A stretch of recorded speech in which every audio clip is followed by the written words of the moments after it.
Ciao. Buonasera. Ciao. Allora, tu dovresti vedere anche la chat, se non sbaglio. Allora, chat. Yes, la vedo. Ok. Ciao Micio Dev, ciao Meliodas, Enghiter. No, non mi puoi dire che l'ultima stagione di Stranger Things è bella perché no. No, parliamone, ma no. Aspetta, parliamone veramente, perché no? Cosa c'è che non ti piace? No, non ha senso, cioè... No, a parte il fatto che per me Stranger Things è bella solo la prima stagione, quindi parti da questo presupposto. Secondo me è figa la struttura che hanno messo, no, i colori, la storia in sé. Secondo me non so perché. Ma secondo me non l'hanno saputa continuare. Ma su quale parte? Ma Ah, un tutta... follow istantaneo, hai visto? No, Meliodas, no! Ciao Undivided Zero.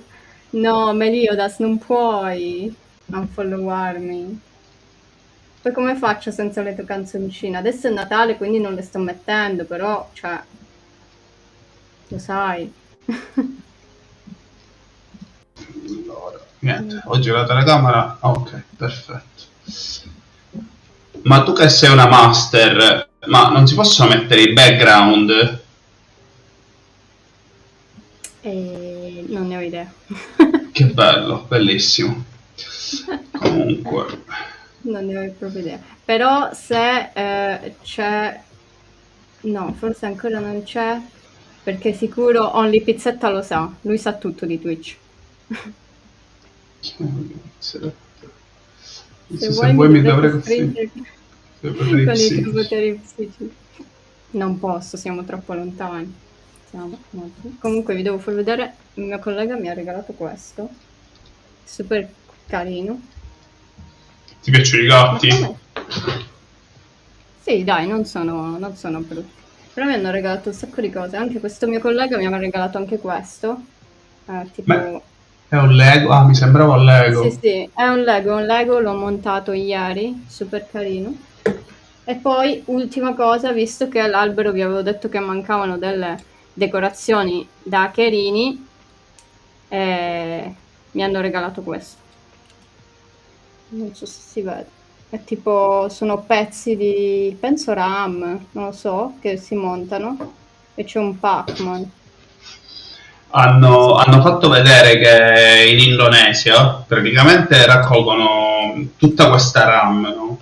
Che Mhm. ovviamente hanno conduttori basati in oro per l'1 o per lo 0,6%, no? Prendono questa RAM, la mettono in una vasca e ci ricavano un sacco di oro praticamente. Si parla delle vecchie DDR2 per chi, per chi la conosce, super interessante. Bello, allora ci posso ricavare oro. Sì, magari 0,0001 grammo, però sì, Vabbè, meglio di niente, dai. Regalo una sub a qualcuno. esatto. Allora, Allora,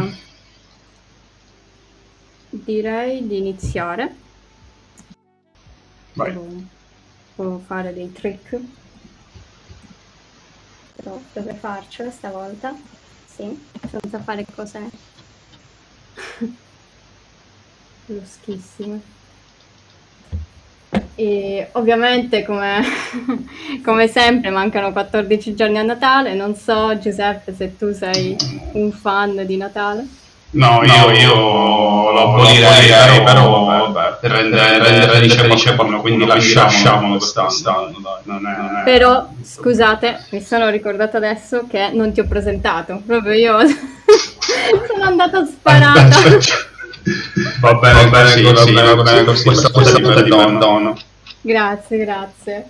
Ehm, ehm, allora, tu sei Giuseppe di Byteway, intanto vi metto anche la pagina. Thank you. Ah no, forse è meglio Instagram. Sì, guarda, proprio mi è apparsa in... No, Byteway, e se vuoi ci puoi parlare del vostro progetto, perché siete in due. Assolutamente, il progetto che aspettiamo. Dicono che si sente l'eco tuo, forse è colpa mia, aspetta. Aspetta. No, non penso. Ecco. E adesso si sente però un po' basso. Si sente meglio adesso. Prova. Aspetta. Io ho l'analogo, quindi si dovrebbe sentire bene. No, forse era colpa mia, sai, perché avevo una cosa, come al solito. Meglio, ma ancora ecco. Prova a parlare adesso. Prova. Niente? Meglio, ma ancora eco. Ottimo, ci siamo. Era Ottimo colpa mia. adesso. Perfetto, ci siamo. Però questa è sbagliata. Scusate. Perché questa è la pagina sbagliata, non lo so perché ogni volta ho cose sbagliate. Proprio la vita sbagliata. Ok, adesso vedete le cose giuste. Ok, adesso si sente bene, dicono dalla regia. Sì, si sente basso però adesso. Ciao Riccardo. Aspetta. Ora si dovrebbe sentire bene. Si dovrebbe Vabbè, sentire tanto un po' più forte. siete abituati, no? Che ho sempre problemi, quindi... Ok. Allora.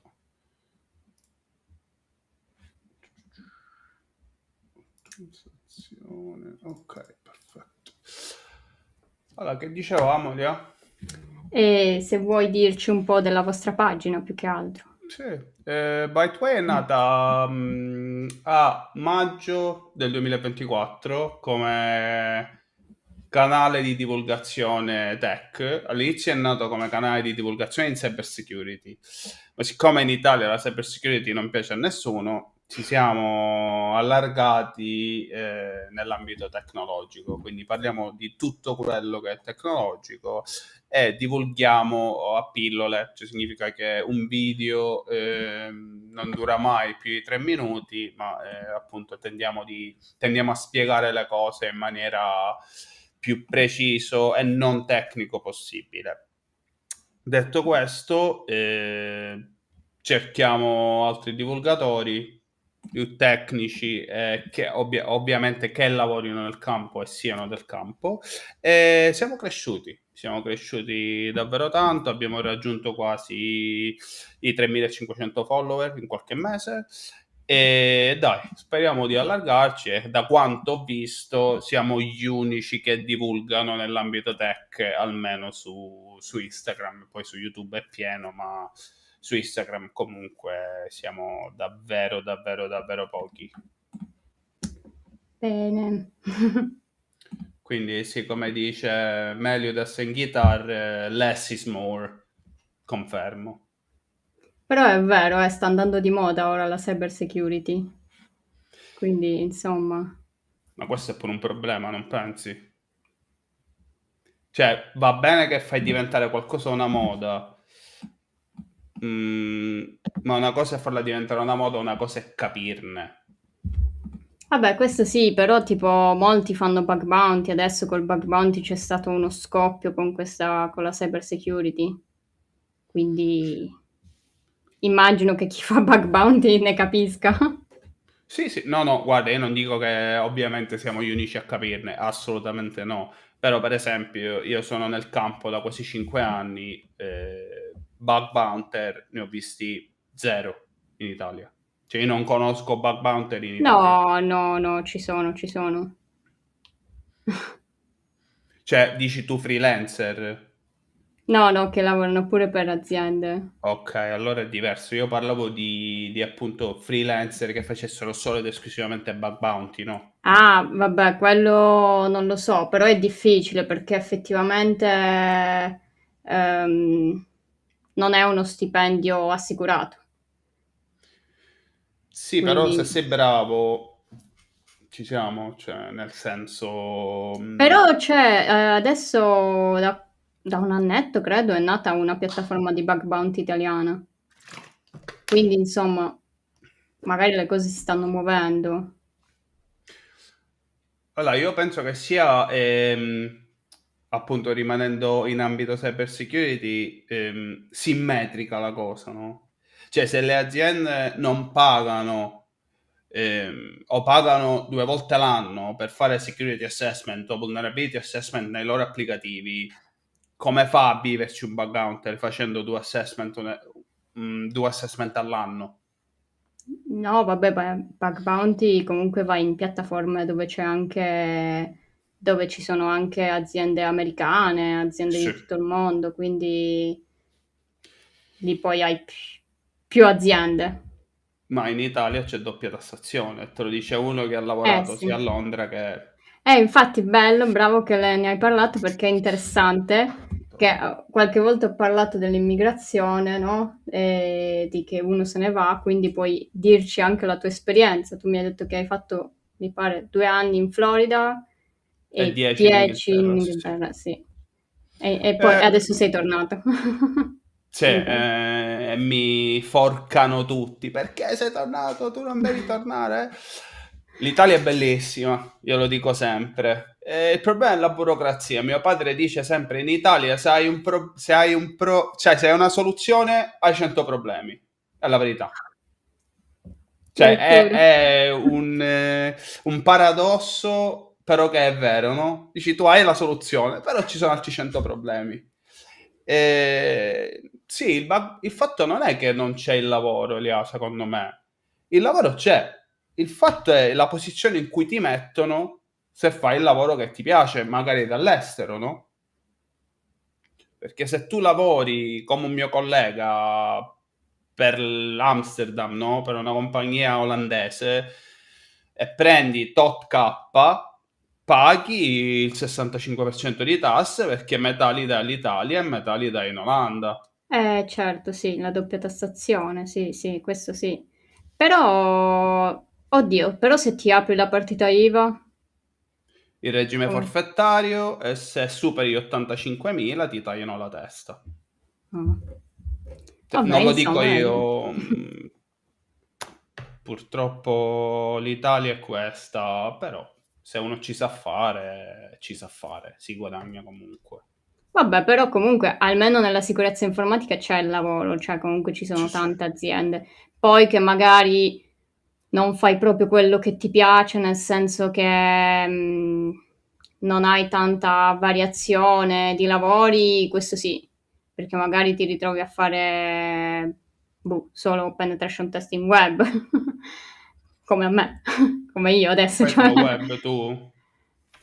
Al momento, cioè dipende, a volte faccio anche mobile, Bello. cloud, però è maggiore il web, ma anche perché le aziende richiedono maggiormente quello. E- però insomma dipende poi dall'azienda cosa ti fa fare, quindi. Però ci sono tante aziende anche più piccole che comunque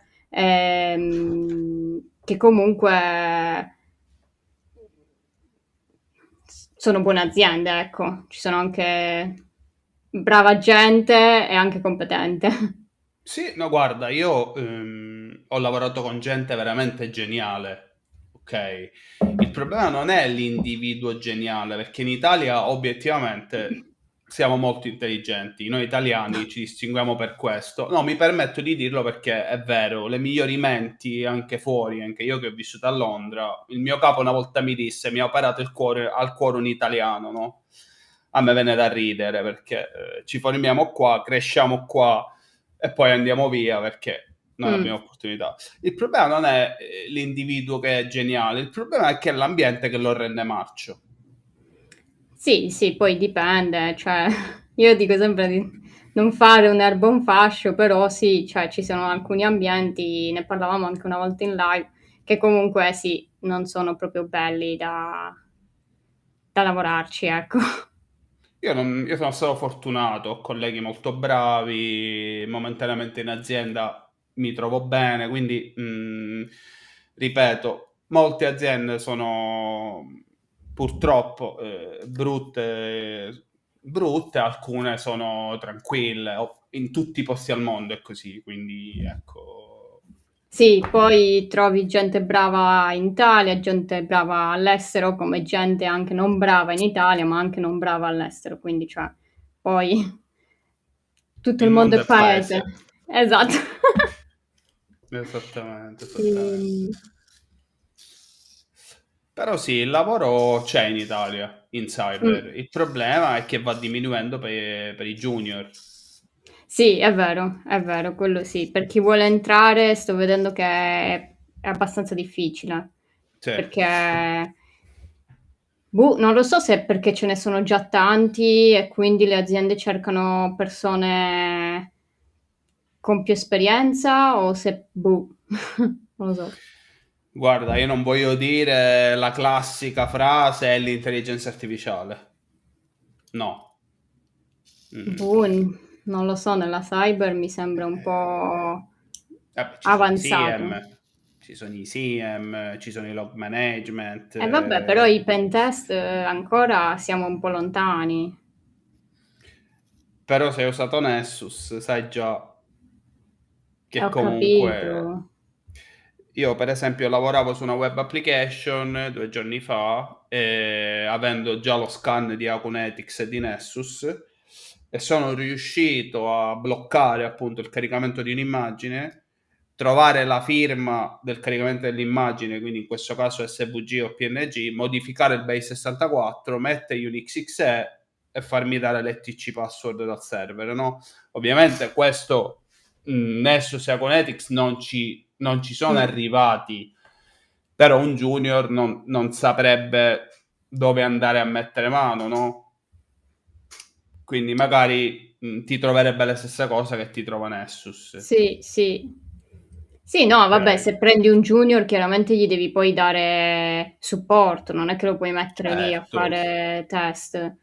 Ehm, Però insomma non lo so se è l'intelligenza artificiale o se banalmente le aziende non vogliono spendere soldi Rischiare. nella crescita, dei junior, questo non lo so, però ho notato che è più complicato, sì. Sì, diciamo che mi sento fortunato sotto questo punto di vista, però mi dispiace perché c'è tanta gente che nel canale mi chiede da dove iniziare, Mh, anche gente che purtroppo spende migliaia di euro in questi corsi, no? Vieni con noi, facciamo il corso, paghi 10.000 euro, poi ti troviamo lavoro. È sì. vero, sono convinto che sia vero e sono convinto che sia legittimo, però ha il tempo che trova, cioè quando avevo 18 anni io, ormai ne ho 33, era difficile trovare materiale online, molto difficile. Pagavi, ti compravi il libro per dammi, il libro di programmazione, che adesso appena tu scrivi su Google Python, hai una marea di roba che è gratuita, no? Sì, ha voglia. Il Ha fatto è che voglia, noi sì. vogliamo l'omino che ci studia, fai questo, fai Però così. però lo sai secondo me anche che adesso c'è troppo, cioè c'è troppo e Sì, tu non sai da dove iniziare. Perché se prima c'era magari un corso o 2, tu facevi quelli, sapevi che magari coprivi abbastanza. Adesso ci sono corsi ovunque e secondo me uno si sente anche spaesato sì. dicendo: "Cosa devo fare? Qual è meglio? Se io pago, che ne so, 500 € in questo corso, poi ne vale la pena?" Quindi insomma, anche Il fatto è qui che devi anche capirlo, Elia. Cioè, nel senso, a me è capitato di fare corsi in cui io non capivo una mazza. Ma non perché il modo in cui spieghi, il modo in cui ti esponi. Hack the Box, per esempio, è la mia Bibbia. mh. Mi faccio i lab, mi faccio il pratico, mi faccio. Se mi compro un corso su Udemy, ti dico già che io non me lo guardo. Sì, poi è personale, sì, chiaro. Eh. Capito? Come a scuola, tu il professore non lo scegli, c'è chi ti sta più simpatico, c'è chi. Certo. Capito? Mm. Allora, E- dopo 15 anni di esperienza come system administrator, voglio puntare sulla cyber security. Guarda, ti do il mio parere, poi poi Eliana può darti il suo. TryHackMe, a parer mio, è molto meno completo di Hack the Box. Hack the Box ha un overview, è molto più difficile, Hack the Box, però ti insegna le cose in a hard way. Quindi è molto più difficile, però prima o poi ci arrivi. TryHackMe, anche le macchine virtuali non sono stabili come dovrebbero, costa meno, però io ti consiglio Hack the Box, l'USCP Plus io la lascerei come terza, quarta certificazione. Te lo dice uno che ha CRTA, CPPT e VPTX e ora sto facendo l'OSCP, ma solo perché l'OSCP costa $2000, non per altro. Sì, sì, no, vabbè, io tra Acme lo dico sempre che secondo me è per chi inizia, perché comunque costa meno e sicuramente ti dà tipo anche corsi dove ti spiega tante cose proprio basilari. Quindi tipo io all'inizio usavo un sacco tra Acme, poi secondo me puoi passare ad Hack the Box, che comunque ci sono anche lì corsi un po' più semplici, eh? Cioè, ci sono corsi un po' più semplici, Ehm, però costa di più, credo. Cioè, perché ci sono i cubi. Sì, Ehm, io ho pagato, guarda, 56 euro al mese, però ti danno 1000 cubi e poi puoi passare a mm. pagarne 9 o 10. Se sei studente paghi 5. Ah, c'è una domanda, forse tu non vedi quelle di YouTube, te le leggo io. Che percorso consigli su Hack the Box? Io ho la magistrale di sicurezza informatica, dunque ho le basi e sto su Hack the Box imparando, cominciando a giocare con le prime macchine di livello easy. Oddio, insomma, ma perché poi Hack the Box comunque ha un sacco di roba adesso. Sì, una Perché marea. comunque, cioè, ci sono sia le macchine, dove voi potete proprio fare macchine, cose, ma anche l'Academy, dove ci sono poi un sacco di percorsi. Sì, sì, sì, sì. Vediamo se li trovo senza Ehm, loggarmi. il fatto è che allora io ti consiglio, poi dipende, cioè perché questa è una domanda molto Dipende cosa arzigogolata. vuoi fare. Sì. C'è il blu e il red team. Se Eh, vuoi fare il red team, parti dal pat di penetration test. ma c'è, no? Eh, tu Vediamo se lo figurati che trovo. io ho fatto il pat di Nmap. Ho detto, vabbè, Ah. lavoro con Nmap da 5 anni, me lo faccio No, facile. no, ci sono tante cose che... Ci Ah, sono per esempio, vedi, morto. ci sono Introduction to Penetration Test. Sì. Io ho Ehm, fatto la CPTS, il Red EI, c'è pure adesso ti prepara pure il prompt engineering, e poi c'è il wifi, insomma, Hack the Box per me è veramente il top, veramente molto bello. sì, secondo me, cioè, se uno è proprio inizia da zero, secondo me può iniziare da TryHackMe, Sì, sì, fare qualcosina lì, oppure anche questo Introduction to Web Application, giusto sì. per che ti dà un sacco di informazioni, vedendo qui. E poi si può andare all'Introduction to Penetration Test, dove ti... Questo penso che sia molto teorico, Io perché allora, non vedo lab. i lab certe volte Hack the Box te lo fa apposta a farti uscire fuori di testa. No, vabbè, però Troppo. secondo me alcune cose sono importanti da sapere se lavori in questo settore. Cioè, se non sai la differenza tra penetration test e vulnerability assessment, cioè, devi Eh, saperlo se sei in questo lavoro. sì, però il Poi vulnerability non ti assessment. serve niente, cioè non ti serve a niente, poi non è che ti vengono a chiedere, la sai la differenza? Però, insomma, secondo me saperla non fa male. No, no, no, no, però per esempio Nessus sì, te lo fanno usare, però non ha senso, cioè nel senso diciamo che Nessus gratuito lo puoi usare solamente in locale. Nessus, secondo me, per la mia esperienza, è buono se tu fai test infrastrutturali, cioè le macchine server, perché lì va bene. Se tu fai roba di web, fa schifo. Dipende dai plugin che ci sono, perché Nessus ha Guarda, migliaia e io migliaia di plugin. adesso non lo uso da, penso, 3-4 anni, quindi non lo so. Quindi se mi dici che è migliorato, sono contenta. C'è il mio conquilino che si vede allo specchio. Posso passare? Sì, va. Scusi, Interruzione. Vabbè. Le macchine Isis comunque sono toste a volte. Sì, questo è Sì, vero. sì. Sì. Sono tostissime alcune. Puntavo al Red Team, sarebbe bello anche Bug Hunter. Allora, Bug Hunter puoi iniziare tranquillamente. Che poi, volendo, se uno ha le basi, può iniziare già a fare Bug Hunter. Ti metti tipo in piattaforme come Crowd, HackerOne, HackerOne. anche se non la considerano molto bella, però c'è anche l'altra, quella francese, come si chiamava?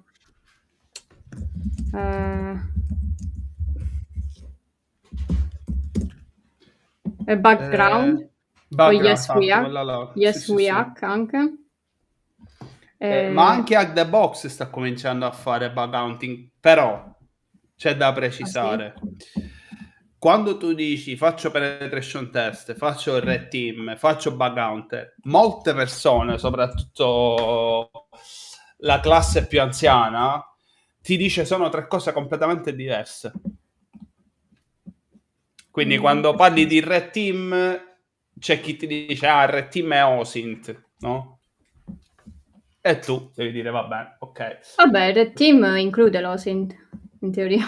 Sì, vabbè, anche il threat intelligence, se per questo. Anche la threat. Sì. Guadagnare subito qualcosa come Bug Hunter, Angelo Carbone. Guarda, il Bug Hunter, secondo Allora, me...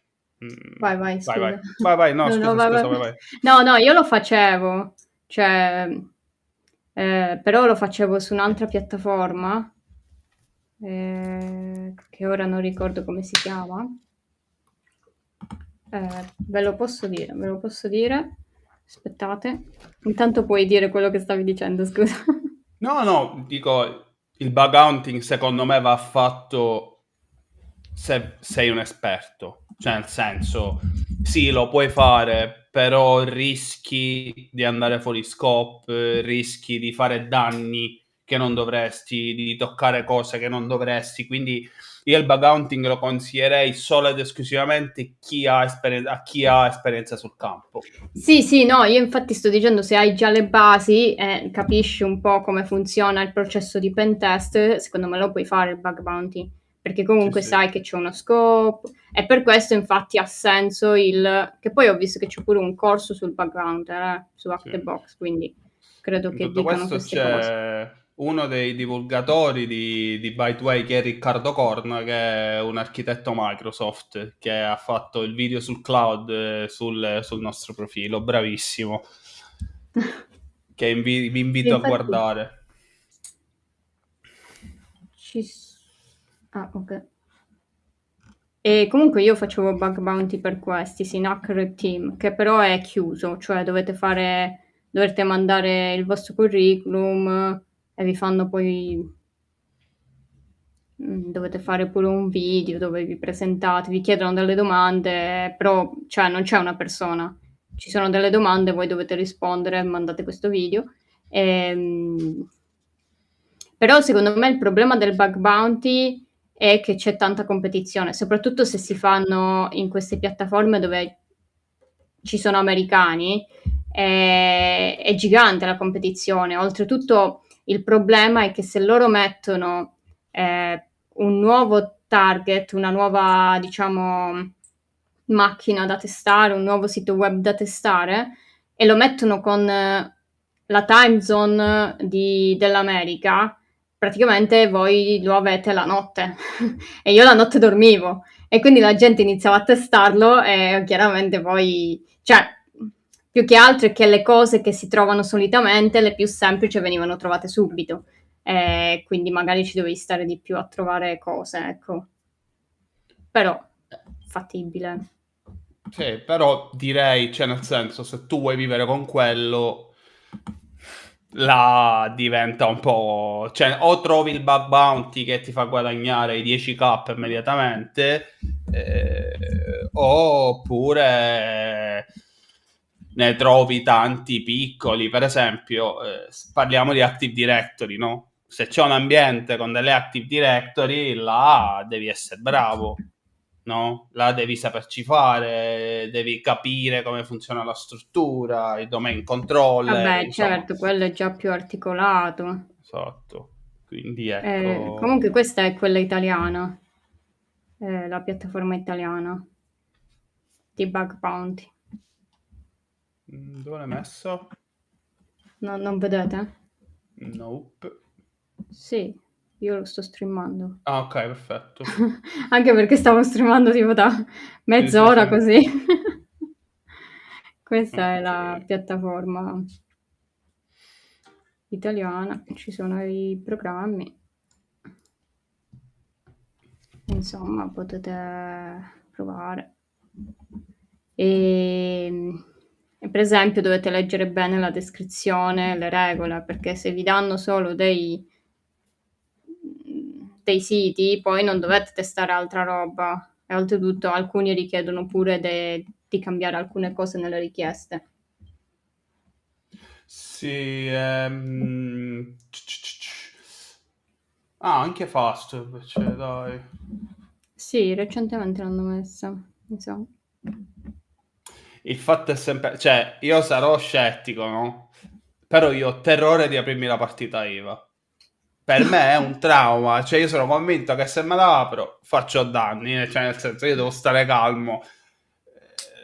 Quindi Ah, cos'è sto Bug Bounty? Cioccolato con cioccolato con dentro... dentro cocco.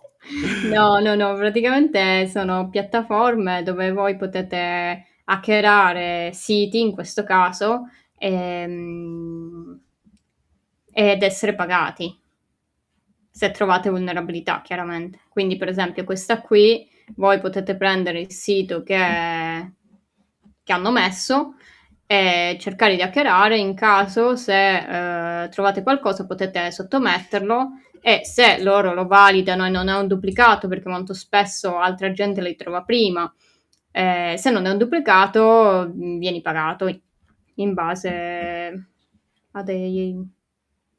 non lo so, adesso qui tipo ci sono... Alla criticità di Sì, quello che si trova, sì, quindi sì, più è... esatto. Possiamo chiamarle CVE? No. Cioè nel senso, non... Aspetta. Oddio, se trovi una CVE, sì, per Sì, carità. sì, nel senso, per criticità stavo parlando, Sì, scusami. sì, per rischio, sì. CVS. Angelo Carbone, ma c'è una selezione per iniziare? Per iniziare a... Sempre là No, siamo. credo tipo queste, no, le piattaforme sono aperte. L'unica che richiede una selezione era quella a cui ho partecipato io. Ok. Molto carino, questo non lo conoscevo. Tribe? Tribe, sì, sì, non l'avevo mai... No, Eh, nemmeno io. allora, il fatto, lo sai qual è? Forse Un'altra sbaglio. cosa. Tu quando lavori in Italia per un'azienda di cyber security, per esempio, io ho cambiato 3 aziende. In tutti e 3 i contratti tu sei obbligato a non poter Mhm. fare nessun lavoro al di fuori a quello che fai già. Ah, sì? Quindi se io mi apro la partita IVA e faccio attività di pen test, in teoria loro possono licenziarmi. Ah, ok, però dipende dal contratto, forse. Sì, però tutte le aziende di consulenza lo fanno ovviamente e fanno Ah. bene perché magari potresti incontrare un cliente che loro hanno già e quindi Ah, sì, è, sì, sì, infatti la capito? mia azienda aveva messo la cosa che tu potevi fare bug bounty, ma non i clienti che aveva l'azienda, che comunque sapevi, quindi... Certo. sì. Sì. Perché a questo punto ti tieni le vulnerabilità, non le scrivi nel report e li vai... Cioè, Esatto, sempre... esatto. Esatto. Non diciamo che sto in pa. Ti piace proprio il Natale, vero? Sì, me lo metterò sempre. E mancano 14 giorni. Devo comprare ancora i regali, però va bene.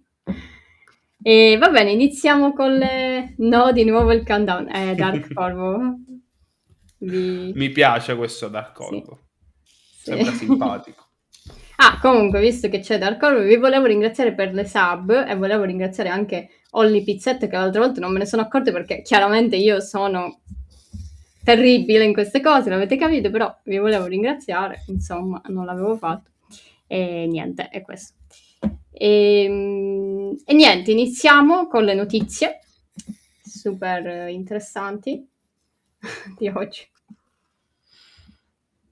Allora, un attimo che sistemo cose. Allora, la prima notizia è questa, che praticamente Lazzaro Group. Ora non lo saprò scrivere. La sub mi sembra il minimo per tutto l'impegno che ci metti e per gli ospiti illustri che ci porti come hai fatto stasera. Grazie mille. Ci hai fatto caso che succedono veramente troppo spesso queste cose ormai, no? Vabbè, questo è particolare. L'amico Fritz qui.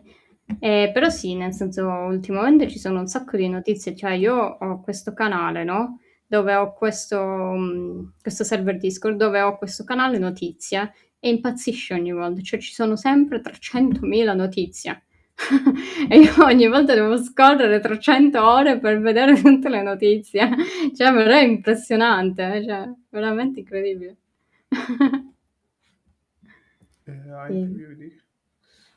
Allora, aspetta che mando il vostro canale Instagram nella chat. Perché il bello è che ride quando dice super interessante è il peggior spot di se stesso. Vabbè, per me sono interessanti. Per me sono interessanti, però lo dico sempre, che comunque bello ma brutto, quindi insomma. Vabbè, più lavoro per noi. Sì, Più lavoro per noi, chiaro, dai. chiaro, sì. E la gente comincia a essere più aware di quello che può fare, di quello che non può fare. Io una cosa che dicevo l'altro giorno a mio padre, no? Da quando le tecnologie si va evolvendo, io ho dimenticato, tu ti ricordi, io sapevo tutti i numeri dei miei genitori a memoria, tutti, del mio migliore amico, di mio padre, di mia madre, di mia sorella, io mi ricordavo tutti i numeri a memoria. Adesso non riesco neanche a ricordarmi la strada da qua al panificio, no? Quindi, Mamma mia, sei messo male però. capito? Quindi più andiamo avanti con la tecnologia, più secondo me perdiamo fiducia in noi stessi, cioè nel senso ci affidiamo a qualcosa che possa farlo per noi. Sì, Quindi, questo sì. Sì, io sono sempre tipo, ma perché devo ricordare questa cosa? Tanto c'è Google. capito? Quindi sono l'esempio proprio perfetto. Esatto, paradossalmente più la tecnologia avanza e più noi perdiamo la capacità. Sì, guarda, si chiama astrazione tecnologica questa cosa, cioè nel senso ci ho scritto un commento su questo, è molto, cioè il corpo, dico questo e poi passiamo alle notizie. Quando Vai. qualcosa ti fa stare bene e non fai sforzo per ottenerlo, per l'essere umano è una cosa brutta, sia psicologicamente che fisicamente, perché non stai alimentando nessuna cosa da cui imparare e da cui comunque far sforzare il tuo corpo per farlo migliorare. Però, beh, passiamo avanti, è molto... Diciamo, non è proprio una good vibes. Sì, Se sì, sì, posso sì. dire. Scusate per la piccola parentesi. Per la polemica. Però no, ci sta, è vero, è vero. E allora, Lazarus Group, che è un gruppo di hacker sponsorizzati dallo Stato, diciamo, penso cinese, forse? Ah, Nord Corea. Dicono Nord Nord Corea. Corea, aspetta. Sì.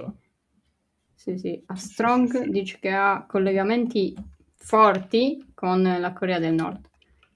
Dicono, noi non sappiamo niente. Però praticamente... Ah, scusami, vai. No, vai, stavo leggendo. Ok. Praticamente Anyran, che è un'azienda anche questa di... Ve l'ho citata forse? E fa sandbox di malware, quindi ambienti controllati in cui voi potete lanciare malware o lanciare virus per vedere come funzionano in modo che voi non vi infettate il computer. Solitamente questo è fatto da analizzatori di malware, malware analysis. E anche un'altra azienda che però adesso non ricordo come si chiama. Questo BCA Ltd, che appunto è un'azienda che fa threat intelligence e hunting, cioè vanno a vedere, a fare la caccia agli hacker, se posso dirla così semplicemente. Vabbè, Lazarus ha fatto anche WannaCry nel 2007, se non sbaglio. Sì, no, sono conosciuti, cioè un gruppo particolare, infatti vedi ci sono pure le ricerche, non so, dell'FBI qui. Però ha fatto un sacco di roba, in realtà sì, WannaCry 2017. 2017, Sony... Così mi dice... Sì, la Sony Picture Hack hanno fatto anche. Sì. Sì. Mi dice Wikipedia, sì. Sì.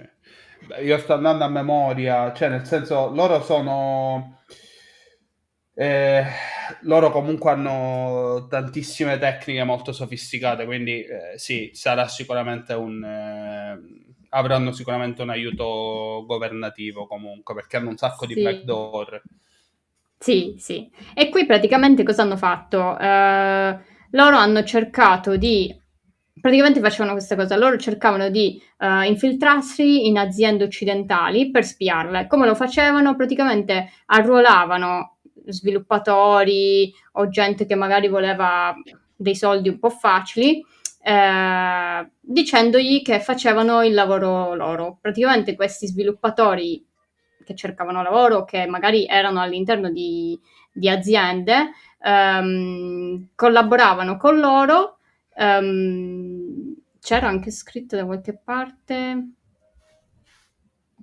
venivano assoldati in modo che praticamente facevano il loro lavoro e loro non dovevano fare niente, dovevano solo fare tipo le call, i meeting dove appunto si vedeva la faccia, e questo, diciamo, la vittima riceveva il 35% del salario. Però questo lo facevano perché cosa facevano? Loro facevano finta di lavorare al posto dello sviluppatore, ma nel frattempo andavano a rubare tutte le informazioni di quell'azienda, perché poi loro installavano dei sistemi sistemi tipo di remoto, no? Come si chiamano? Tipo non mi ricordo come si chiama. AnyDesk? Sì, quelle robe lì che praticamente usano gli IT per prendere controllo del tuo computer se hai problemi. Solitamente questo lo fanno tipo in grandi aziende, robe così. E qui praticamente, chiaramente, installavano questi programmi, prendevano il controllo del computer perché loro dicevano facevano il lavoro degli sviluppatori interni, però oltre al lavoro rubavano anche informazioni. E quindi insomma è interessante, perché poi avevano accesso a tutto il computer praticamente. Con AnyDesk sì, certo. Cioè, vabbè, non è la prima volta che comunque danno comunque mazzette per infiltrarsi, mettere una backdoor e poi pianificare appunto l'APT, Sì, no? sì, però cioè, è stato interessante perché questi di Anyrun e l'altra azienda, che ho già dimenticato, BCA Ltd, che hanno fatto, li hanno imbrogliati praticamente, si sono fatti contattare e poi li rimandavano, invece di dargli Invece di dargli accesso ad un computer reale, gli hanno creato un ambiente controllato in modo che così spiavano cosa facevano e hanno visto che insomma cercavano di accedere a cose che non dovevano accedere. E quindi insomma è stato molto interessante. Ciao Micio Dev. Ciao, di solito l'anello debole è l'umano, vero? Questo è il Sì. motivo per cui i politici vengono pagati di più, appunto per non farsi corrompere. Però c'è sempre un prezzo. Ma queste dell'APT è molto interessante comunque perché sono, tra virgolette, tecniche nuove. Quindi è molto interessante comunque questo fattore, soprattutto nelle grandi aziende. Secondo me, più grande un'azienda, più rischio c'è che ci siano infiltrazioni interne. Sì, sì, poi l'altra volta ne parlavamo che CrowdStrike ha licenziato un dipendente interno perché aveva dato degli screenshot a non mi ricordo quale gruppo di hacker, quindi insomma ci sono sempre. Però insomma qui l'hanno proprio scovati perché hanno fatto questa investigazione, quindi interessante.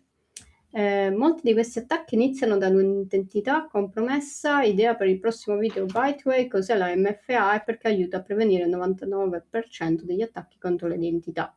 Io l'ho fatto un video sul multifactor authenticator, così mi faccio pubblicità da sola. Ma io ve lo dico, volete vederlo? Ah, che poi non vi ho fatto vedere il mio canale. Io l'ho visto, Bello, io no? me li sono visti tutti, me li sono Esatto. spulciati tutti. Mi faccio i complimenti da sola. E insomma, aspettate, ve lo faccio vedere se lo trovo. Io vado velocemente in bagno e arrivo. Vai, vai, intanto io mi faccio pubblicità da sola. Arrivo. Qua ADV non dichiarato, mannaggia. Allora.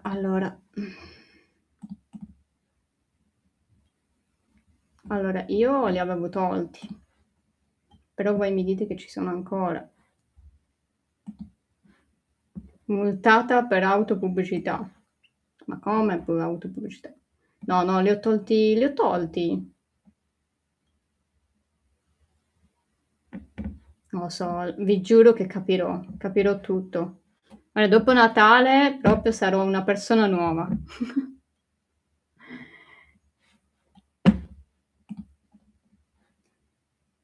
Ma le copertine dei video sono la cosa più bella. Grazie Meliodas. Non sai quanto vado in paranoia per queste copertine, però adesso le lascerò così per sempre. Però sì. I poteri forti vogliono censurarci. Perché? Perché parlavamo di cose losche.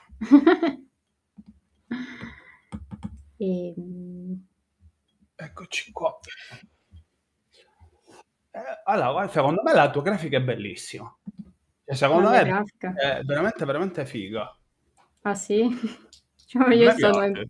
io vado sempre in paranoia, tipo, ma forse non è così bella, forse dovrei A me migliorare. piace Vabbè, insomma, dall'occhio. è un po' presa da Farship. Io mi autodenuncio. Chiaramente Farship è il mio, è la mia, come si dice? Quella a cui miro, cioè i suoi video sono pazzeschi, le sue copertine le adoro, quindi insomma ho preso da lui, però chiaramente Guarda, io a con la me grafica faccio schifo, quindi. piaceva tantissimo Network Chuck. Ah, sì. Adesso è diventato praticamente uno sponsorship. Sì, io non lo seguo più tanto, prima lo seguivo. È uno shop. È uno shop, Sì. ogni tanto Cisco, ogni tanto NordVPN. Prima ho appreso, no? Python un po' l'ho imparato da lui, insomma, però adesso mi sta stufando, cioè nel senso non bravissimo anche come persona. Io l'ho visto a Londra a lui Mhm. nel 2020 21-20 all'Hacker Center ad Excel, ma adesso è tutto pubblicità, tutta AI, tutto. E vabbè, No, poverino, ci campa alla fine. Ma lui lavora, cioè nel senso, Ho capito. sai quante persone, come si chiama? David Mumbai, Bombay, Bombay? sì, Lui non fa, cioè lui Bombay. non fa tutta questa pubblicità. No, no, lui infatti lo seguo un sacco. Oddio, gli ultimi video no, però... No, sì, sono interessanti i suoi. Sì, sì. Poi ripeto, in Italia purtroppo a livello di social, in cyber, E ci non siamo conosco noi. nessuno. Sì, ci siamo noi No, vabbè, ci adesso. sono in realtà, sa- c'è lui, però lui parla molto anche di programmazione, però ho visto che anche fa video di sicurezza, ora non so quali. Chi? Esadecimale si chiama. Ah, E ok. poi ce n'è un altro, aspettate che guardo ah, c'è pure Simone Modiga, spero di dire bene il suo cognome, che comunque anche lui fa cose di sicurezza, però non so, forse più sul blu, perché ho visto molto che parla di honeypot, tracce sui cybercriminali. Ah, poi c'è anche Rocco Sicilia, però è molto tecnico. Guarda, siamo sempre là. Secondo me, Sì, questi sono molto tecnici. sì, io ho deciso di mh, appunto fare divulgazione per tutti. Cioè, se tu vuoi attirare più gente, mh, se tu vuoi attirare più gente a fare appunto la cyber o la tecnologia, devi iniziare facendogliele capire le cose, Sì, sì, sì, diciamo che è capito? anche il, il motivo per cui anch'io ho iniziato. Poi, se mi riesce bene, questo non lo so, però insomma, È molto difficile, guarda, sì. la divulgazione. Cioè, secondo me sei bravo o a fare il medico, o a fare l'ingegnere, o a fare l'architetto, se riesci a spiegare quello che hai imparato tu in 20 anni a una persona che non ne sa nulla, Sì, sì, infatti. capito? Eh, Quindi una domanda da profano, ma chi è che è più forte, o comunque il reparto di chi è che è più forte al mondo, quale nazione nel mondo c'è al momento? Opinione mia, Israele. Stavo pensando la stessa cosa. Stavo pensando la Imbattibili. stessa cosa, sì, sì. Loro sono dei pro. Maltigo è israeliano, se non sbaglio. Pegaso è israeliano. Loro, secondo me, sono la potenza cyber security più forte al mondo. Secondo me, dai tool che ho usato, dai tool israeliani che ho usato io per lavoro. Mhm. Ah, ne hai usati? Sì, Io uno ne ho vabbè, usato soltanto. avevano un Passato. programma italiano, non mi ricordo come si chiama, che raggiunge Madonna, non l'avrei mai detto, e com'è possibile questa cosa? In cyber Boh, non c'è bisogno di. penso che sono hanno più incentivazione, boh, non lo so, più soldi anche statali su ste robe, Sì, sì, sì. forse, boh. Mm, sì. Eh, ciao Fabrizio, Simone Modica ha un bel canale con un bel corso base di Bash, se non sbaglio, lo consiglio ai rookies. Cioè, pensavo se la Sì. battessero Stati Uniti e Russia come al solito. Sì, ma a livello di armi sì, perché sono piccoli. A livello di cyber, economicamente c'è molto più spazio di apertura. Cioè, con un computer da 500 euro puoi fare un danno di miliardi, se sei bravo, ovviamente. Sì, sì, però, cioè, non lo so, anche Russia, comunque Stati Uniti, tra tutti e tre adesso non saprei, cioè, perché insomma, Israele comunque ne abbiamo sentite, no? Con lo Sì, spyware, sì, sì, sì, sì. eccetera. Quindi, boh, bella cosa. Beh, se parliamo di espansione, la popolazione dell'Israele è nettamente inferiore a quella americana e quella Sì, russa, sì, no? sì, no. però come hackerini...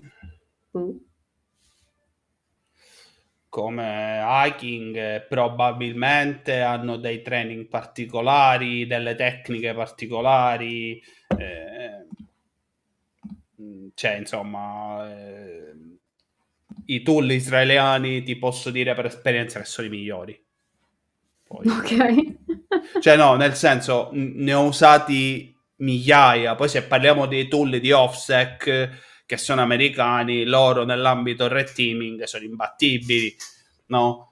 Però, come ha detto Eliana, tutto dipende dai soldi, purtroppo. Sì, credo di sì. Vabbè. React to Shell, più di 160.000 indirizzi IP vulnerabili, 30 organizzazioni già colpite, ci vuole Sì. Mamma mia. Poi altra notizia super popolare questa settimana, e anche la scorsa in realtà, è React to Shell. È una vulnerabilità che è stata trovata, credo ci sia... no. Trovano sempre vita facile, Fabrizio. E praticamente cosa succede? Allora, che cos'è React prima di tutto? Allora, partiamo dal presupposto che io non sono una sviluppatrice web, quindi magari dico qualche scemenza, se c'è qualche sviluppatore web, perdonami. Quindi insomma, però ho fatto ho studiato. E allora, insomma, che cos'è React? È una di quelle React e Next.js comunque sono tecnologie che vengono utilizzate per sviluppare siti web, diciamo, moderni. Questa vulnerabilità è molto interessante perché prende di mira React e soprattutto questo, vediamo se c'è. No, aspettatevi, prendo anche... Basta che non dici HTML o linguaggi di programmazione e sei a posto. No, non lo dico. Non fa nulla se non sappiamo che il tuo campo di massima expertise è il cloud. Esatto, certo, io esperta di cloud proprio. Però insomma hanno questa vulnerabilità sta in questo React Server Component. E che cos'è? Allora, adesso ve lo dico. Praticamente aiuta React a eseguire certi componenti. Adesso vi dirò tante cose che poi vi spiegherò e ovviamente Giuseppe, se tu vuoi dire qualcosa interrompimi perché io insomma parlo. No, tranquilla. È un altro modo, diciamo, di far parlare back-end e front-end. Che cos'è? Praticamente quando voi vedete il sito web, voi vedete il front-end, che è la parte appunto che viene utilizzata dall'utente. Però c'è una parte nascosta che è il back-end, che sta sempre sul server, no? Ve lo dico sempre. E queste solitamente parlano tramite delle richieste, tramite anche delle API. Queste API praticamente non sono altro che dei punti a cui fare delle domande, diciamola così. Cioè, O da dove andare a prendere informazioni. Esatto, dove prendere informazioni. Che cosa fa invece utilizzando questi React Server Components? Loro creano proprio, ecco, un'altra cosa importante però è che nei siti web standard loro vi mandano delle pagine HTML. Se seguite le altre mie live dove io faccio laboratori web, vedete che c'è sempre questa pagina HTML con questi tag, queste robe, e viene mandata praticamente al front-end con delle informazioni per ricostruire poi tutta la pagina. Le API le stesse cose, verranno mandate delle informazioni e poi il front-end dovrà ricostruire la pagina che voi vedete. Con React e con i React Server Components invece è diverso. Nel back-end non solo vengono mandate le informazioni, ma in realtà vengono creati proprio dei componenti e delle istruzioni che poi saranno mandate al front-end per costruire la pagina. Però sono molte informazioni molte più informazioni e il front-end dovrà fare meno operazioni per costruire la pagina. È un po' tipo come i Lego. Se voi usate tipo le API o siti web normali, ogni pezzettino è un'informazione e poi voi dovete costruirlo aggiungendo questi pezzettini. Se invece usate questi React Server Components, loro vi danno tipo tanti pezzi già fatti, tipo una casa, un alberello, e poi voi prendete questi componenti e li inserite nella pagina e avete la vostra pagina. Questo è stato fatto per ottimizzare, no? Per metterci meno tempo a costruire comunque la pagina e poi a mostrarla all'utente. E quindi meno carico anche sul browser, chiaramente. E cosa è successo adesso? Chiaramente anche qui, quando si deve parlare tra front-end e back-end, ci deve essere anche una comunicazione. Solitamente si utilizza una serializzazione e deserializzazione. Perché questo? Cosa succede? Praticamente, siccome il linguaggio del front-end può essere diverso dal linguaggio del back-end, chiaramente ci deve essere un modo unico per far capire a tutte e due cosa si stanno dicendo. E questa è la serializzazione, perché praticamente se voi avete... C'era una pagina che lo mostrava giusto così.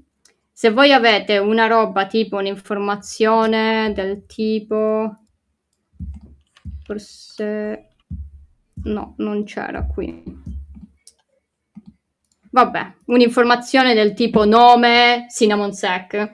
Questa informazione il front-end la deve mandare e la serializza, quindi la rende in modo tipo un po' strana, diciamo, per farla capire al browser, al back-end. E il back-end farà la deserializzazione per poi prendersi questi oggetti nel modo in cui vuole.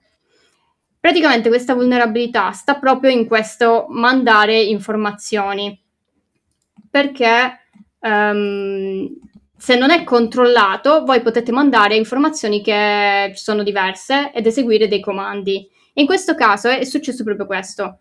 Quando il back-end riceveva questa informazione, non controllava se erano dei dati che si aspettava e quindi un hackerino poteva eseguire del codice direttamente sul back-end. E praticamente era questo, la vulnerabilità. E chiaramente poteva fare quello che voleva. Cioè, vabbè, poteva fare il retrieving delle informazioni del back-end, quindi in questo caso si poteva andare a prendere tutte le informazioni che volevano. Oddio, con un remote code execution puoi fare quello che vuoi, certo, in teoria. Sì. E praticamente questo succede perché appunto non validavano semplicemente come hanno sistemato mettendo una validazione. Cioè, facile. Infatti è qui, tipo da qualche parte.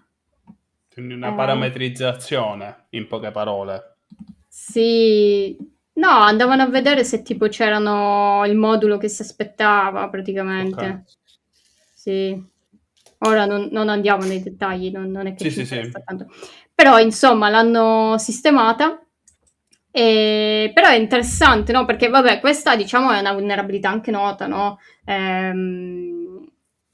Però insomma ne hanno parlato tutti anche perché dicono che c'erano dei dati. Secondo i dati condivisi, vediamo. Perché un sacco di applicazioni usano React. Cioè ormai Node praticamente. E queste versioni. E si parlava anche di Next.js perché Next.js, che è un'altra appunto tecnologia che viene utilizzata, ha di default, diciamo, cioè usa sempre di più questo React Server Components e quindi chiaramente anche quella è vulnerabile. Infatti mi sa che questa è di Next.js, dicevano di aggiornare alla nuova versione. Insomma, questo. CVSS 10. Sì, sì, è Madonna la mia. maggiore, sì. E infatti se ne è parlato tantissimo perché comunque è una vulnerabilità con un rischio altissimo, sì, critica. Sì. E chiaramente ci sono delle... il tizio qui ha fatto delle... Ah, c'è pure un video, giusto, ha fatto lui un video così la possiamo vedere. Vabbè, qui fa tutto il... Io mi sa Praticamente... che tra un po' ti lascio. Ok, va bene. Che Niente, sennò- segue la calcolatrice comunque. Ah, tipo delle macro, no? No, la inserisce qui, praticamente mette un processo con Python e Ok. fa eseguire la calcolatrice sul server, che in questo caso è lui stesso, perché si è fatto il... Assurdo. Ma dove l'ha inserita, scusami? Qui, vedi? Si vede piccolo, vediamo se posso... No, non posso ingrandire. No, lo Però, vedo, vedo chunks, vedo. Sì, ho capito. però c'ha la pagina anche GitHub. Eppure con la Community Edition l'ha fatto, capito? Cioè, impressionante. Vediamo se... Però qui, praticamente qui nella richiesta ha inserito questo.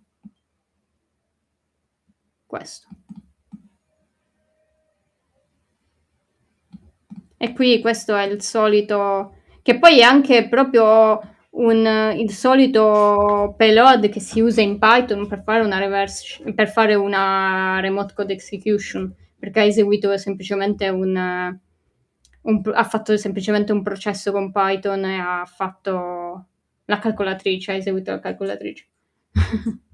Ma perché il backend riusciva a leggere Python?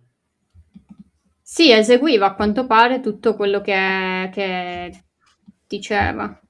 Credo che sia Python. Aspetta che non vorrei dire una scemenza, però mi pare che sia Python. Ah no, scusate, Node.js. Scusate. No, mi sembrava strano perché... Sì, no, hai ragione. E com'era in Python? Vabbè, poi lo cerco. Però sì, Node.js ha senso perché effettivamente il server può eseguire Node.js. E niente, quindi usava questo e eseguiva codice sul server. Allucinante.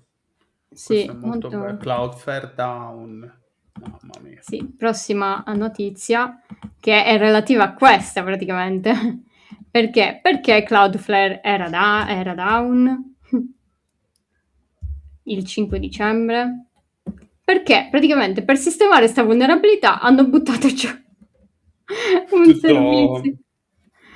Sì, perché praticamente loro volevano sistemare, ovviamente sempre Cloudflare, bellissimo, che pubblicano proprio la pagina con le spiegazioni, cioè è bellissimo, c'è tutta la spiegazione del perché è andato giù, quindi molto bello. Però praticamente loro cosa volevano fare? Volevano fare una mitigazione a questa vulnerabilità e hanno aumentato la dimensione, diciamo, del WAF, del Web Application Firewall, cioè ve l'ho detto che è quella tecnologia che si mette tra il front-end e il server per evitare alcuni attacchi soliti, no? E quindi hanno aumentato sto buffer, non so come dire, il buffer, diciamo, è la capacità che il WAF può avere e si sono accorti che un altro strumento interno di test per questo WAF non riusciva a supportare la nuova dimensione e quindi l'hanno interrotto questo strumento interno e interrompendolo però hanno creato l'interruzione perché praticamente cosa Buffer succedeva? overflow? No, è una roba proprio incredibile. Praticamente loro avevano questo codice, perché allora dovete sapere che praticamente il WAF di Cloudflare hanno delle regole, praticamente c'è una regola con un'azione. Quindi le azioni sono per esempio questo execute, che si vede qui. E praticamente loro che hanno fatto? Loro avevano una roba del tipo... se esiste questa regola, crea questo rule result, questo oggetto. E poi eseguivano questo codice. Il problema qual è? Spegnendo lo strumento di test, non veniva creata questa rule result e quindi questo era null e quindi esplodeva tutto, perché poi questo cercava di fare .execute e non funzionava e quindi andava falliva. Perché appunto l'oggetto non esisteva.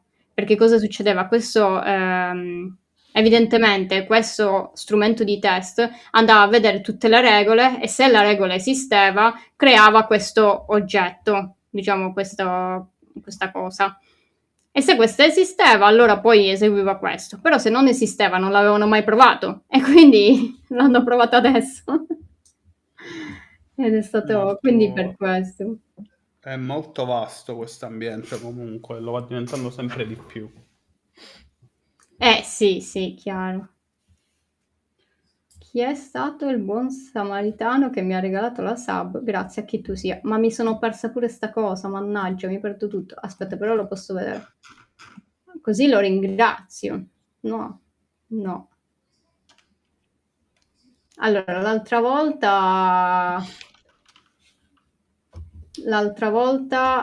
Olli Pizzetta ha regalato delle sub, quindi magari te l'ha regalata. Gira la leggenda metropolitana che fosse scritto in Rust, non dico il putiferio dei detrattori di Rust nel kernel Linux. Mamma mia.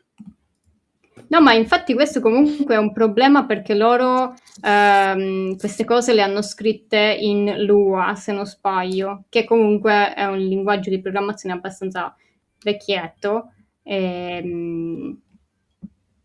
E adesso non mi ricordo a cosa vogliono passare, che stanno già passando. Vediamo. Sapete che forse proprio Rust? Sì, adesso il secondo, perché adesso hanno questa versione FL2, vabbè, che è scritto in Rust e quindi dicono l'errore non dovrebbe accadere perché comunque Rust è migliore, bla bla bla. E quindi sì, Rust. Il nuovo sarà Rust. Ok. Sì. Molto bella questo. Sì, vogliono male a programmare il Rust. Io ho visto programmare il mio professore in Assembly per 86, quindi Hello Bello World, Assembly. sì, ma non per 86 però. Cioè Hello World era all'incirca 65 linee di codice. Vabbè, no, c'è quell'emozione. Non ce la farei mai a programmare in una cosa del genere. Mai. Sì, no, infatti. Io ho fatto Assembly per 16, Assembly penso, correggetemi se sbaglio, che Assembly sia il tipo di programmazione più basso che esista, cioè sotto Assembly non c'è nulla, quindi per 86 già si programma con 0 e 1, quindi ecco, devi saper scrivere con 0 e 1, non è una cosa semplice. No, direi di no. No, però è velocissimo, diciamo. Bene, detto ora... questo io vi saluto. Ok, va bene. Poi se tu vuoi portare le novità oppure si aspetta. No, penso si aspetta. Aspettiamo, dai. Aspettare. Va bene, Va ciao bene. a tutti, Grazie grazie mille. e ci sentiamo prestissimo. Ciao a tutti. Sì. Ciao. Ciao. E continuiamo poi con l'ultima notizia, che è chat control. Ho parlato anche di chat control in un mio video. E sapete che a novembre era stata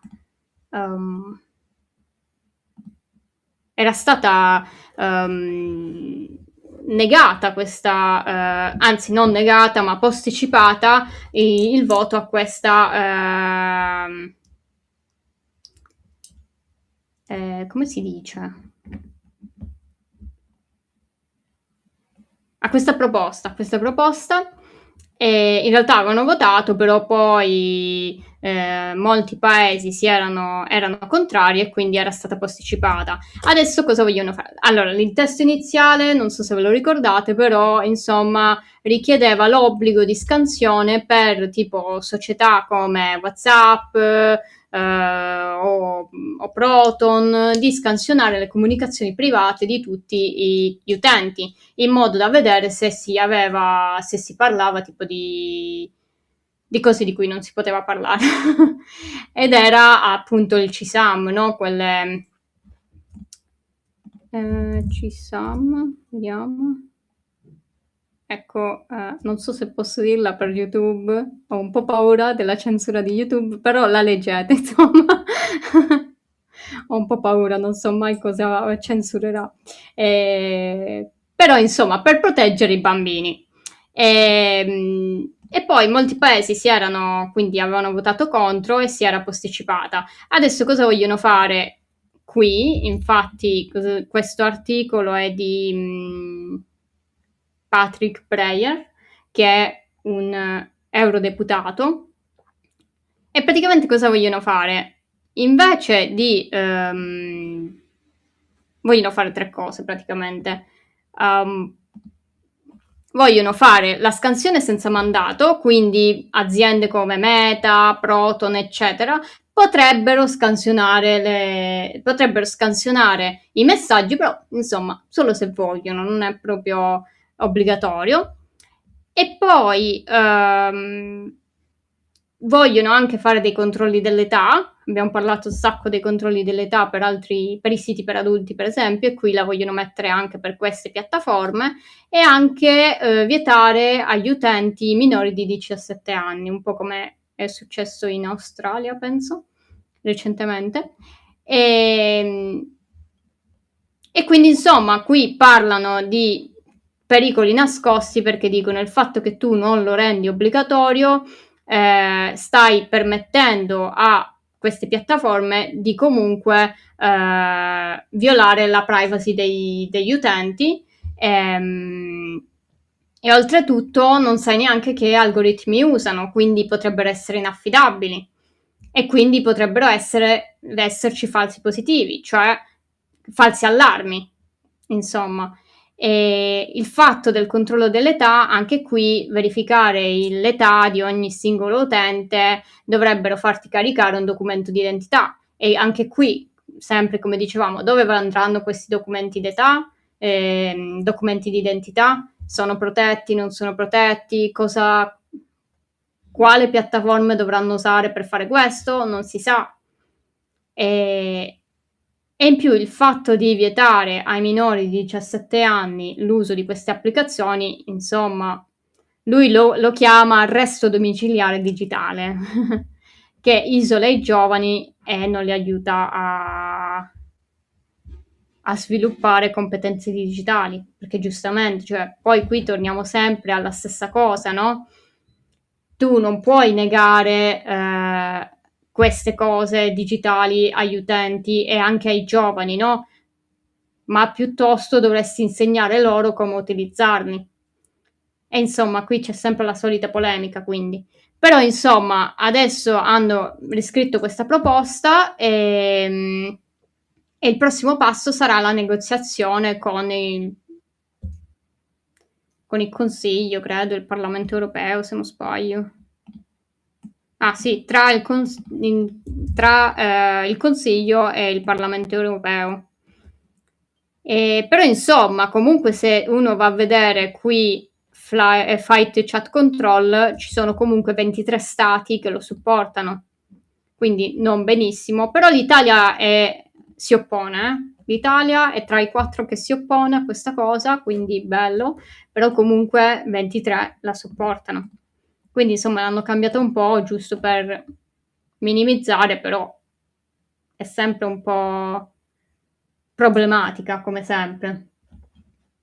E quindi niente, queste erano le 4 notizie. Anche perché ultimamente non se ne sta parlando più di chat control, cioè che poi non si chiama chat control, ma si chiamava, vediamo se la trovo. Si chiamava, vabbè, in italiano è Regolamento per la prevenzione e la lotta contro l'abuso sessuale sui minori, comunemente noto come chat control. Quindi insomma, anche qui siamo di nuovo qui, un po' meno questa volta, ma sempre un problematica, no?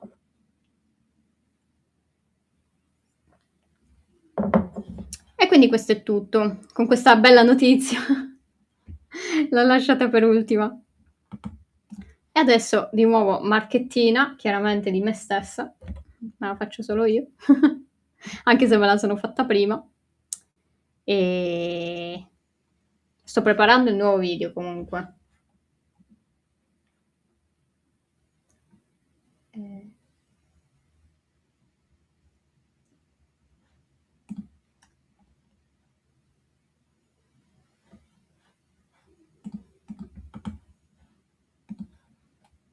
Spoiler sul prossimo video. Allora, aspetta, ci devo pensare. È una cosa che secondo me non tutti usano. Forse nessuno usa. Però secondo me potrebbe essere usata. Non lo so. Secondo me è molto utile, insomma. Però secondo me nessuno la usa. Indovinello della serata.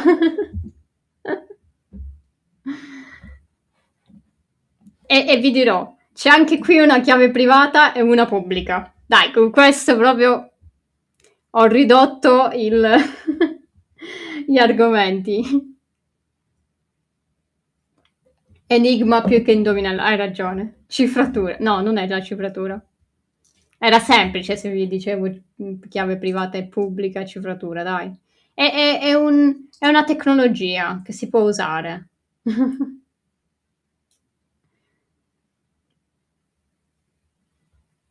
Per il login. Così. Dai, questa vi ho detto un sacco di roba, dai. Però, boh, vediamo se riesco a farlo uscire sta settimana. Sono ancora un po' all'inizio, non ho molto tempo. Però